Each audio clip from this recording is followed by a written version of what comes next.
देखो यार, आज हम बात करेंगे एक ऐसे विषय पर जो आपकी त्वचा के लिए बहुत ज्यादा जरूरी है। अब देखो, भारत में यार सभी प्रकार की त्वचा पाई जाती है, लेकिन गर्मी हो, बरसात हो, ठंडी का मौसम हो, सूरज की हानिकारक किरणें ना हमारी त्वचा को नुकसान पहुंचा ही देती है। यूवीए और यूवीबी किरणें, ये वो किरणें होती हैं जो कि आपकी त्वचा को नुकसान तो पहुंचाते ही पहुंचाती हैं, बल्कि अगर आप इनके संपर्क में ज्यादा देर तक रहते हैं ना, तो आपका रंग भी काला पड़ना शुरू हो जाता है। आपका जो रंगत है ना स्किन की, वो असमान हो जाती है और हो सकता है जुड़ियां पड़ जाए। और सबसे गंभीर बात यह है कि स्किन कैंसर का खतरा बढ़ जाता है। लेकिन सवाल यह है कि भारत जैसे देश में, जहां मौसम और त्वचा के प्रकार इतने सारे हैं, कौन सा सनस्क्रीन आपके लिए बेहतर है? और सबसे ज्यादा लोग यही गलती करते हैं, वो अपने त्वचा के अनुसार यानी अपने स्किन टाइप के अनुसार सनस्क्रीन लेते ही नहीं है, क्योंकि उन्हें पता ही नहीं होता कि उनके स्किन टाइप के अनुसार उनको कौन सी सनस्क्रीन लेनी है। तो आज मैं आपका यही कंफ्यूजन क्लैरिटी में बदल दूंगा। आज मैं आपको वो बेहतरीन सनस्क्रीन बताऊंगा हर एक स्किन टाइप के लिए, जो कि आपके लिए बनी है, आपकी स्किन टाइप के लिए बनी है, और आपको उससे प्रोटेक्शन भी मिलेगी और आपका जो यूथफुलनेस है वो लंबे समय तक बरकरार बना रहे। अब देखो यार, सनस्क्रीन जो होती है ना, वो कोई लग्जरी प्रोडक्ट नहीं है, ये आपकी त्वचा की एक जरूरत होती है। भारत में जहां धूप की तीव्रता यार इतनी असहनीय हो जाती है कि सनस्क्रीन आपकी त्वचा की पहली ढाल बनती है। भाई साहब, जैसे आपकी ये त्वचा है ना, ये आपकी पहली ढाल बनती है। जब भी कोई चीज आपसे टकराती है तो सबसे पहले कहां टकराएगी? वो आपकी स्किन से जो टकराएगी। वैसे ही इस ढाल को प्रोटेक्ट करने के लिए आपको सनस्क्रीन लगानी पड़ती है। और तो और ग्राहक को ये पता नहीं होता कि यार SPF 30 क्या होता है, SPF 50 क्या होता है, PA++ की जो रेटिंग होती है वो क्यों ब्रांड्स मेंशन करते हैं। तो इतना सारा कंफ्यूजन के बीच में हम तब भी अपने स्किन के लिए कुछ भी और कोई भी प्रोडक्ट उठा लेते हैं और फिर उम्मीद करते हैं कि हमारी त्वचा जो है वो यूथफुल बनी रहे। अब देखो, सबसे पहले आपको ये समझना जरूरी है कि सनस्क्रीन काम कैसे करती है। सनस्क्रीन यार काम ऐसे करती है, जो आपके फिल्टर्स होते हैं सनस्क्रीन में, वो सूरज के यूवी किरणों को या तो रिफ्लेक्ट बैक कर देते हैं। जैसे शीशे से कोई चीज टकराती है ना, जैसे अभी इधर से एक लाइट आ रही है, वो मेरे स्किन से टकरा के रिफ्लेक्ट बैक हो रही है, वैसे ही सूरज से निकलने वाली किरणें आपकी स्किन पर लगती हैं और क्योंकि आपने सनस्क्रीन लगाई होगी वो रिफ्लेक्ट बैक हो जाएंगी। कुछ सनस्क्रीन ऐसी होती हैं जो एब्जॉर्ब करा लेती हैं आपकी स्किन में, इसे कहते हैं हम केमिकल सनस्क्रीन, और जो रिफ्लेक्ट बैक करा देती है उसे हम कहते हैं फिजिकल ब्लॉकर्स। ठीक है, दो तरह की होती हैं। अब बात करते हैं SPF की। बहुत सारे लोग SPF में कंफ्यूज होते हैं। भाई, SPF का मतलब होता है सन प्रोटेक्शन फैक्टर, यानी कितनी देर तक ये पर्टिकुलर सनस्क्रीन आपको, आपकी स्किन को बचा सकती है सूरज से निकलने वाली UVA और UVB रेजेस से। इसका सीधा सा मतलब ये होता है। एग्जाम्पल के लिए, अगर आपके सामने कोई सनस्क्रीन आती है और उस पर लिखा है SPF 30, तो इसका मतलब ये हुआ कि भैया 3 घंटे तक वो आपको प्रोटेक्शन दे सकती है सनस्क्रीन, इससे ज्यादा आपको प्रोटेक्शन नहीं दे सकती। सन प्रोटेक्शन फैक्टर, और उसके आगे जो टर्म लिखी रहती है 30 न्यूमेरिक में, उसका मतलब होता है कितने घंटे। जैसे कि 50 लिखा है तो 5 घंटे, 60 लिखा है तो 6 घंटे। अब ये जरूरी नहीं कि जितना ज्यादा उतना ज्यादा भैया घंटे बढ़ा लो और तुम्हारी स्किन जो है बच जाएगी। नहीं, आपको जो आइडियली सजेस्ट करते हैं डॉक्टर्स भी, वो 50 to 30 की रेंज में करते हैं, यानी 30 से 50 की रेंज में अगर आप सनस्क्रीन लेते हो SPF की, according to your skin type, तो काफी ज्यादा अच्छी रहती है। क्योंकि जैसे जैसे वक्त आके बीतता है ना, वो जो सनस्क्रीन तुमने अपने चेहरे पर लगा रखी है वो निकलेगी भी तो यार। इतना पसीना आता है, वो निकलेगी नहीं क्या? हालांकि कुछ सनस्क्रीन ऐसी आती हैं जो कि पसीने से नहीं निकलती, लेकिन फिर भी, तो मानो या ना मानो, ये तो ब्रांड्स के चोचले होते हैं कि हमारी सनस्क्रीन नहीं निकलेगी, लेकिन निकलती है वो भी। इसलिए कह रहा हूं, तो हर 3 घंटे या 2 घंटे के बाद, इसी वजह से डॉक्टर ये कहते हैं कि तुमको सनस्क्रीन रीअप्लाई करनी है। समझ आ रही बात? इसलिए यहां पर SPF का काम आता है। अब ये जो PA रेटिंग आप देखते हो हर एक ट्यूब के ऊपर, वो क्या होती है? ये आपको बताती है कि भैया आपको जो सनस्क्रीन आपने यूज कर रहे हो ना, वो कितनी तीव्रता से आपकी जो स्किन है उसे बचा रही है। यानी कि PA++ का मतलब है कि आपकी जो सनस्क्रीन है वो UVA रेजेस से और UVB रेजेस, ये 2 टाइप की रेजेस होती है, इनसे बचा सकती है। इसे कहते हैं ब्रॉड स्पेक्ट्रम। ब्रॉड मतलब थोड़ा ज्यादा बड़ा स्पेक्ट्रम। इससे अगर नीचे होता है ये स्पेक्ट्रम, तो वो आपके स्किन को नहीं बचा पाती UV, खासकर A रेजेस से। ठीक है, अब बात करते हैं कि जनरली कितने टाइप की स्किन होती है और उनके हिसाब से कौन सी सनस्क्रीन बेटर रहेगी, स्पेशली इन इंडिया। और चिंता मत करो, बहुत महंगी महंगी सनस्क्रीन नहीं लेके आया हूं, तुम्हारे स्किन टाइप के हिसाब से ही तुम्हें जो लिस्ट में से सनस्क्रीन है वो मिल जाएगी। पहला है ऑयली स्किन। मतलब अगर आपकी जो स्किन है वो ऑयल छोड़ दी है बार बार, अगर आपको लगता है कि यार मैं मुंह धोती हूँ या धोता हूँ और थोड़ी देर के बाद मेरे शक्ल पे ऑयल दिखना शुरू हो जाता है, तो आपकी ऑयली स्किन है। सिंपल सी बात है। और गर्मियों में जो ऑयली स्किन है और ज्यादा तेल निकालती है, क्योंकि आपकी जो त्वचा है वो ओवर एग्रीवेट हो जाती है, खासकर गर्मियों में। तो इस टाइप के चेहरे पर अगर आप एक चिपचिपी सनस्क्रीन और ऊपर से सोने पे सुहागा की तरह लगा लेंगे, तो यार पिंपल्स तो निकलेंगे ना। तो ऐसे स्किन टाइप पर आपको एक जेल बेस्ड सनस्क्रीन या मैट फिनिश वाली सनस्क्रीन की तरफ जाना होता है। ठीक है, मैट फिनिश मतलब जो कि आपकी स्किन को ऑयल फ्री रखे। ऐसा कौन सी सनस्क्रीन है भाई? न्यूट्रीजिना की ultra shade dry touch sunblock आता है SPF 50। ये भी एक अच्छा ऑप्शन है भाई। ये बहुत ओल्डी बट गोल्डी ऑप्शन है, क्योंकि बहुत टाइम से न्यूट्रीजिना ये काम कर रहे हैं भाई। यार मुझे ना इनके प्रोडक्ट्स में बहुत सही लगते हैं, न्यूट्रीजिना के खासकर। तुम्हें भी अगर अच्छे लगते हैं ना तो मुझे कमेंट सेक्शन में बताना जरूर, क्योंकि यार इनके प्रोडक्ट्स में ना फालतू की बकैती नहीं होती। जो है जैसा है सालों ने लिख दिया है, तुम पढ़ो और तुम्हें समझ में आ जाएगा। हालांकि इसकी जो प्राइसिंग है वो थोड़ी सी ज्यादा है, 700 रुपए इसकी जो प्राइसिंग रहती है, लेकिन ये वर्थ ऑफ योर इन्वेस्टमेंट इसलिए मैं कह रहा हूँ क्योंकि ये एक बार आप लगाते हो ना आराम से 4 से 5 घंटे निकल जाते हैं। बिकॉज न्यूट्रीजिना के जो प्रोडक्ट है वो एक ट्रस्ट वर्दी प्रोडक्ट्स में आते हैं। हालांकि इसके साथ थोड़ी सी समस्या है कि जब आप इसे लगाओगे ना तो आपको व्हाइट कास्ट की समस्या देखने को मिलती है। इनफैक्ट मेरे पास पड़ी भी है, मैं ऐसे यूज भी करता रहता हूँ। मैं दिखा देता हूँ व्हाइट कास्ट किसे कहते हैं। हाँ जी, तो ये है वो सनस्क्रीन, आपको देखने को मिल जाएगी, किसी भी मेडिकल स्टोर में मिल जाएगी। तो जब आप इसे लगाते हैं ना हल्का सा आपको व्हाइट कास्ट देखने को मिलता है, लेकिन उसको आपको बेयर करना पड़ेगा दोस्त। अरे यार खत्म हो गई क्या? एक तो मेरी सारे सनस्क्रीन खत्म पड़ी रहती है। खत्म हो गई यार, कुछ अलग ही टाइप की निकली है। तो इस तरह की आपको सनस्क्रीन देखने को मिलती है। अपने हाथ पे पीछे लगा के दिखा देता हूँ, बल्कि अपने चेहरे पे लगा के दिखा देता हूँ। यार छोड़ो, तुम भी क्या याद रखोगे। लो, इस तरह से तुमको अपने चेहरे पे लगानी होती है। अब तुम देखोगे हल्का हल्का ना व्हाइट कास्ट करेगी। वो जो व्हाइट कास्ट है ना, वो एक तरह का जिंक ऑक्साइड पड़ा हुआ है इसमें। दैट इज एग्जैक्टली व्हाई आपको व्हाइट कास्ट देखने को मिलता है। ठीक है, मुझे पता नहीं है कि एब्जॉर्ब हो गई है या नहीं हुई है, तो मुझे जाके शीशे में देखना पड़ेगा। हाँ जी, तो as you can see absorb हो गई अच्छे से। और थोड़ी देर के लिए, हालांकि मैंने अभी बहुत कम लगाई थी, व्हाइट कास्ट जरूर देखने को मिलता है आपको। ठीक है, लेकिन वो जो व्हाइट कास्ट है ना वो चला जाता है 5 मिनट के अंदर अंदर, वो चला जाता है। अच्छा ऑप्शन है, आप इसकी तरफ जा सकते हैं। अगेन दूसरी जो सनस्क्रीन हमारी वो है ला शील्ड SPF 40। ये जो मेरे पास वेरिएंट है ना वो 50 का है, आप चाहे तो इसे भी ले सकते हैं। लेकिन जो 40 वाला वेरिएंट है वो सुपर्ब है। क्यों, मैं बता देता हूँ। उसमें आपको मैट फिनिश देखने को मिलती है।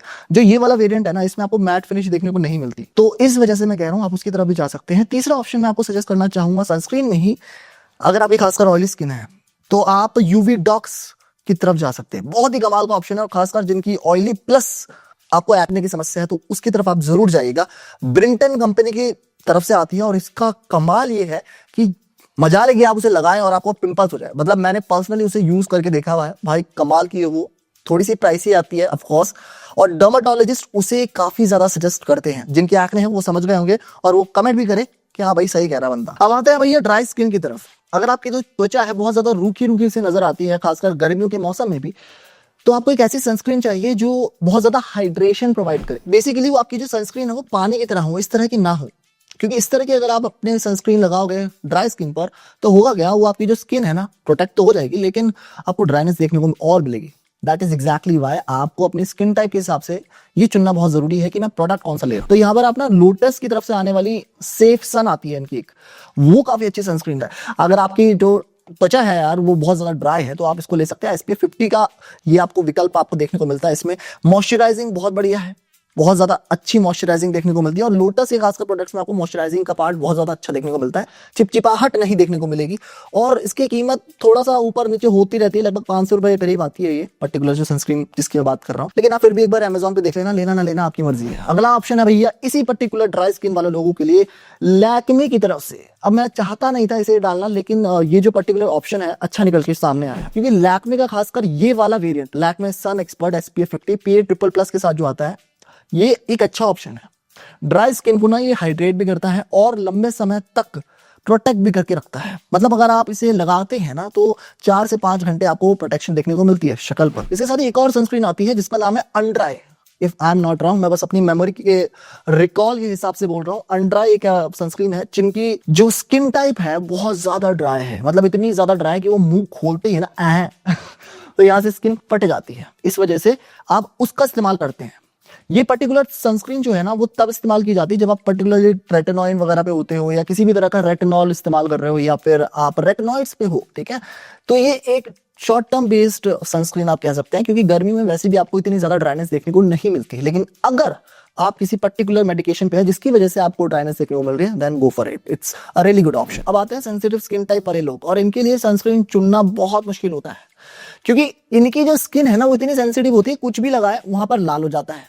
मैंने तो ऐसे भी लोग देखे जो पानी से मुंह धोते हैं ना उनकी स्किन तब भी लाल हो जाती है। इस वजह से डॉक्टर भी डरते हैं भाई ऐसे लोगों से, कल को केस ना करते हैं। मैं तो फिर भी एक यूट्यूबर हूँ। यहाँ पर आप इस टाइप की स्किन के लिए एवन का इस्तेमाल कर सकते हैं। एवन की एक सनस्क्रीन आती है, एवन प्रोटेक्शन इम्यूलेशन, SPF 50 में आती है। इम्यूलेशन है या इमल्शन है जो भी है तुम देख लेना अमेजोन पे जाके, SPF 50 में आती है। और अच्छा एक ऑप्शन है खासकर उस टाइप के स्किन टाइप के लिए जिनके पास बहुत ही कम ऑप्शन है बेचारों के पास, मतलब वो क्या ही लगाएं। फेस वॉश यूज करने जाते हैं तो लाल, मॉइस्चराइजर यूज करो तो लाल, और अगर सनस्क्रीन गलत लगा ली तो और सुपर लाल, बंदर की पिछवाड़े जैसा मुंह लगता है कई बार को। इस वजह से कह रहा हूँ कि इस टाइप की सनस्क्रीन की तरफ जाना जो एवन की मैंने आपको बताई है। क्यों? क्योंकि ये आपके चेहरे पर जल्दी से रिएक्शन नहीं करती है, पर ये भी सकती है, ऐसी बात नहीं है, लेकिन जल्दी से नहीं करेगी। इसके साथ एक और सनस्क्रीन आती है इस पर्टिकुलर स्किन टाइप के लिए, बायोडर्मा की फोटोडर्म। भाई ये जो पर्टिकुलर सनस्क्रीन है ना, दी बेस्ट है यार। मतलब अगर मुझे पहले पता होता ना सनस्क्रीन के बारे में, तो जब मेरी स्किन ट्रेटनॉइन के टाइम पर बहुत ज्यादा फटा करती थी या सेंसिटिव हो जाया करती थी, तब मैं इसका इस्तेमाल करता। हालांकि थोड़ी महंगी आती है जरूर, लेकिन भाई बायोडर्मा का फोटोडर्म जो सनस्क्रीन मैंने आपको अभी बताई, और इसका एक एटाडर्म या एटाडर्म समथिंग एक मॉइस्चराइजर भी आता है, कमाल का मॉइस्चराइजर है वो, और जिन लोगों ने यूज करा है भाई वो लिख के दे सकते हैं, बहुत कमाल का है। हालांकि थोड़ा महंगा है, दोनों के दोनों समान, लेकिन यार वर्थ ऑफ इन्वेस्टमेंट है, because eventually in the long run अगर आप देखोगे ना तो आपके काफी सारे पैसे बच जाते हैं। तो यहाँ पर आप इसका इस्तेमाल कर सकते हो भाई। SPF 50 में आपको देखने को मिलती है सनस्क्रीन, और एक तो आपको ड्राइनेस नहीं देगी, सेंसिटिव स्किन के लिए बहुत ज्यादा अच्छी है। और सेंसिटिव स्किन के साथ अगर आपको एक्ने की समस्या है, ये इनफैक्ट मिलाज्मा भी है ना, तब भी बहुत कमाल का काम करती है। अब आते हैं मेरे जैसे स्किन टाइप वाले लोगों के ऊपर, जिनकी स्किन टाइप कॉम्बिनेशन है जहां पर आपको माथे पर और आपके यहाँ इस एरिया में, नाक के पास वाले एरिया में, जैसे हम टी जोन भी कहते हैं, ऑयल देखने को मिलता है, इसे कहते हैं हम कॉम्बिनेशन स्किन। और उनके लिए कौन सी सनस्क्रीन बेहतर है? इसमें सबसे पहला जो ऑप्शन निकल के आता है ना यार, वो आता है मिलेमिस्ट का। मिलेमिस्ट का SPF 50 PA++++ सनस्क्रीन इस सेगमेंट में बहुत ही पॉपुलर सनस्क्रीन है। ये एक लाइट वेट सनस्क्रीन है, कोई व्हाइट कास्ट नहीं देती, और ऑयली और ड्राई हिस्सों के लिए जो कि अक्सर आपको कॉम्बिनेशन स्किन में देखने को मिलता है, वो काफी ज्यादा ये बैलेंस मेंटेन करके रखती है। मतलब आपका ऑयली वाला हिस्सा बहुत ज्यादा ऑयली नहीं लगेगा, आपका जो ड्राई वाला हिस्सा है बहुत ज्यादा ड्राई नहीं लगेगा, आपका पूरा चेहरा एक समान लगेगा, और आपको एक्ने की समस्या नहीं होती है। अगला है भाई साहब मेरी पर्सनल फेवरेट, और ये भी मेरे पास है, रुको दिखा लेता हूं अगर तुम्हें शक हो कोई। ये है वो मेरी पर्सनल फेवरेट, देखो इसको भी मैंने खाली कर दिया है लगभग। ये है रिकोल की तरफ से आने वाली अल्ट्रामैट ड्राई टच सनस्क्रीन। ये है मेरी करंट फेवरेट, और हमेशा से ही मेरी फेवरेट रही है। क्यों भाई? इसका टेक्सचर बहुत ज्यादा प्यारा है। जिन लोगों ने इसका इस्तेमाल कर रखा है ना, वो बता देंगे कि इसका टेक्सचर एक वेलवेटी टेक्सचर रहता है और इसमें आपको SPF 50 देखने को मिलता है, और एक समान बना के रखती है पूरा चेहरा, एकदम मैट का एक एडवांस रूप आप कह सकते हैं, जो कि आपको इस पर्टिकुलर सनस्क्रीन में देखने को मिलता है। मैंने ऑलरेडी एक डेडिकेटेड वीडियो बना रखी है, इसके रिव्यू के ऊपर जाके देख लेना, आई बटन और डिस्क्रिप्शन में डाल दूंगा, तो आप इसका इस्तेमाल कर सकते हैं जिनकी स्किन खासकर कॉम्बिनेशन वाली। अब सनस्क्रीन लगाते कैसे हैं इसके बारे में बात कर लेते हैं। अब डर्मेटोलॉजिस्ट तो ये कहते हैं कि हर 2 घंटे में आपको लगानी चाहिए। अब पॉसिबल नहीं हो पाता ना यार हर 2 घंटे में, क्या मतलब तुम्हारा ये काम थोड़ी है दिन भर बैठ के मैं पोतता ही रहूं अपने मुंह पे सनस्क्रीन तो ऐसे में क्या कर सकते हो, पहली चीज ये कर सकते हो कि जैसे मैं अभी घर के अंदर हूँ तो वो चीज आप कर सकते हो। मेरे देखो घर में यानी कि अभी जहां पर मैं बैठा हूँ वहां पर मैंने ब्लैक फिल्म लगा रखी है, मैं बी रोल में डाल दूंगा। ब्लैक फिल्म से क्या होता है कि थोड़ी सी जो यूवी रेडिएशन है वो कम आती है अंदर, वरना बहुत ज्यादा धूप भी आती थी और ना मेरे चेहरे पर और मेरी पूरी बॉडी पे लगती थी, जिससे मुझे काम करने में भी डिस्ट्रैक्शन होता था। ठीक है, ये चीज कर सकते हो। तीसरी चीज आप ये कर सकते हो कि जो सनस्क्रीन है ना, लगाओ मत, एक तरह से क्या कर सकते हो अपने बैग में रखो। ठीक है, बैग में लेके चल लो या पॉकेट में भी आ सकती है ये तो। इससे होगा क्या कि जब भी तुम्हें लगे, इट डजंट मैटर कि 2 घंटे के बाद लगाने कोई हार्ड एंड फास्ट रूल नहीं है, जब भी तुम्हें लगे अपने चेहरे पर ऐसे हल्का सा छपक्का मारो। अगर तुम्हारे पास पानी अवेलेबल है, नहीं है तो ऐसे भी लगा सकते हो, कोई वांदे नहीं है। जैसा माहौल है वैसा उसके हिसाब से डाल लो। मेरे हिसाब से तो यही काफी है, क्योंकि मैंने इतने सालों में ये नहीं करा कि यार 2 घंटे के बाद मैं सनस्क्रीन पोते जा रहा हूँ। मेरे से नहीं होता भाई, मेरे से ना हो पाएगा, सही बताऊं तो। इंडिया में भिंडी के भाव में आपको 200 रुपए से लेकर 2000 रुपए तक, यानी कि आम के भाव में सनस्क्रीन जरूर देखने को मिल जाएगी। लेकिन महंगी सनस्क्रीन जरूरी नहीं कि अच्छी ही हो, इसलिए कहता हूं अपने स्किन टाइप के हिसाब से तुमको सनस्क्रीन लेनी है। इट डजंट मैटर कि वो एक थोड़ी सी प्राइसी साइड पे है या फिर इट डजंट मैटर कि वो थोड़ी सी लोअर साइड पे है, बस आपकी स्किन टाइप को सूट करनी चाहिए वो प्रोडक्ट, वही सबसे ज्यादा मैटर करता है। मैंने ऐसे ब्रांड्स देखे जैसे कि बायोटेक, कितना कमाल का ब्रांड है यार और कितने अच्छे प्रोडक्ट्स बनाता है, लेकिन अंडररेटेड इसलिए है क्योंकि लोग को लगता है कि सस्ता है तो अच्छा नहीं होगा। अरे भाई वो बहुत अच्छा ब्रांड है, कभी यूज करके देखना उसके प्रोडक्ट्स। हिमालय भी बहुत अच्छा ब्रांड है। इस वजह से मैं आपको ये बताना चाह रहा हूँ कि जो प्रोडक्ट महंगा है इसका मतलब वो नहीं है कि बहुत अच्छा ही हो, और सस्ता है इसका मतलब ये नहीं है कि वो खराब ही हो। ठीक है, एक चीज मैं आपको अभी भी बता दूं, बहुत सारे लोग ये गलती करते हैं कि वो सनस्क्रीन लगाते वक्त बहुत कम अमाउंट लगाते हैं सनस्क्रीन का। ऐसा लगाते हैं जैसे कि उनकी कोई नाइट क्रीम हो। अरे यार वो सनस्क्रीन है, वो तो सनस्क्रीन की तरह लगा लो ना, क्या हो जाएगा, थोड़ी सी ज्यादा लगा लो। दूसरी गलती ये करते हैं कि जब तुम सनस्क्रीन खरीदते हो तो उसकी शेल्फ लाइफ चेक नहीं करते। हर एक सनस्क्रीन के ट्यूब के पीछे आपको ना शेल्फ लाइफ देखने को मिलती है, क्योंकि कई बार ऐसा होता है कि एक्सपायर्ड प्रोडक्ट तब तुम लगाते हो अपने चेहरे पर तो वो रिएक्शन कर जाता है, जैसे कि कोई एक्सपायर्ड दवाई तुम खा लो, है ना, वही चीज आपको शक्ल पे देखने को मिल जाएगी। तीसरी और सबसे बड़ी गलती, इनफैक्ट ये तो गुनाह है, वो ये है कि अगर तुम्हारी जो त्वचा का रंग थोड़ा सा डार्क साइड पे है तो तुम्हें सनस्क्रीन की जरूरत नहीं है। ऐसा नहीं है भाई, कंप्लीट मिथ है। हर एक स्किन टाइप को सनस्क्रीन की जरूरत है। जस्ट बिकॉज तुम्हारे पास थोड़े से पैसे ज्यादा हैं इसका मतलब ये नहीं है कि तुम कंगाल नहीं हो सकते। रिस्क तब भी बना रहता है, इस वजह से अपने पैसों को और अपनी स्किन को बहुत संभाल के रखना होता है। सनस्क्रीन आपको सिर्फ प्रोटेक्शन नहीं देता बल्कि आत्मविश्वास भी देता है। जब आपकी जो त्वचा है वो सुरक्षित रहती है, सुंदर लगती है ना, तो आप भी अंदर से बिना डरे किसी से भी बात कर सकते हैं, अपनी बात रख सकते हैं। लेकिन सनस्क्रीन के साथ साथ ना टोपी, धूप का चश्मा और इस तरह के हल्के हल्के कपड़े जैसे मैंने भी पहन रखे हैं रेफरेंस के लिए, इस तरह रंगीन बनने की भी जरूरत नहीं है। खासकर बच्चों के लिए जिनकी त्वचा बहुत ज्यादा नाजुक कली की तरह होती है ना, उनको ये जरूरत है इन सभी चीजों की। तो उनको प्लीज इस तरह की जो चीजें हैं वो दिए। एक चीज और जो ब्रांड तुम्हारे सामने बकैती करेंगे आने वाले टाइम में अभी, कि भाई साहब आपके बच्चों को ना बहुत ज्यादा जरूरत है सनस्क्रीन की, तो आप बेबी सनस्क्रीन ले लीजिए। अरे भाई, वो बेबी सनस्क्रीन और नॉर्मल सनस्क्रीन एक ही है, उसमें कोई फर्क नहीं है। तुम्हारे बच्चे की उम्र जान के तो उसने सनस्क्रीन नहीं बनाई कि इसमें इसका बच्चे का नाम भी डाल दूं, है ना, इसके बच्चे की उम्र जितनी है उस टाइप के मैं इसमें फिल्टर भी डाल दूं, मॉइस्चराइजर भी इसके बच्चे के हिसाब से डाल दूं। अरे उन्हें अपने प्रोडक्ट बेचना है, इस वजह से उसने ये नाम दे दिया कि किड्स सनस्क्रीन। ऐसे तो कल मैं अपनी सनस्क्रीन निकाल दूं, उसको नाम दे दूं जन्मजात शिशु सनस्क्रीन, जो बच्चे का पैदा होता ही लगा लो। नहीं, मतलब थोड़ा सा कॉमन सेंस लगा लिया करो, है ना, इन सब चोचलों में नहीं पड़ना। अब देखो यार, ये वीडियो बनाने का मतलब और मकसद मेरा ये था कि तुम अपनी जो स्किन है उसे प्रायोरिटी दो। ये कोई छोटी बात नहीं है। आपकी जो त्वचा होती है वो शरीर का सबसे बड़ा अंग है, और इसे ही नजरअंदाज करोगे तो मतलब तुम एक तरह से अपने स्वास्थ्य को ही नजरअंदाज कर रहे हो, है ना, यही इसका मतलब हुआ ना। तो सनस्क्रीन लगाना उतना ही जरूरी है भाई साहब जितना कि पानी पीना। इनफैक्ट ये दोनों चीजें ही बहुत जरूरी है। तो आज भाई साहब अपने स्किन के टाइप के हिसाब से सनस्क्रीन चुने, और तो और मुझे कमेंट सेक्शन में जरूर बताया कि आप इनमें से कौन सी सनस्क्रीन गलत तरीके से लगा रहे थे और कौन सी गलती कर रहे थे अब तक, जो कि आपको पता चली इस वीडियो के माध्यम से। मुझे पढ़कर और बाकी लोग को पढ़कर थोड़ी सी ज्ञान मिलेगा कि भाई साहब अच्छा इस तरह की भी गलतियां होती हैं। हाँ, बाकी मिलता है आपसे अगली वीडियो में, तब तक के लिए जय हिंद जय भारत। खुश रहो, खुश रहने दो, सही सनस्क्रीन चुनो।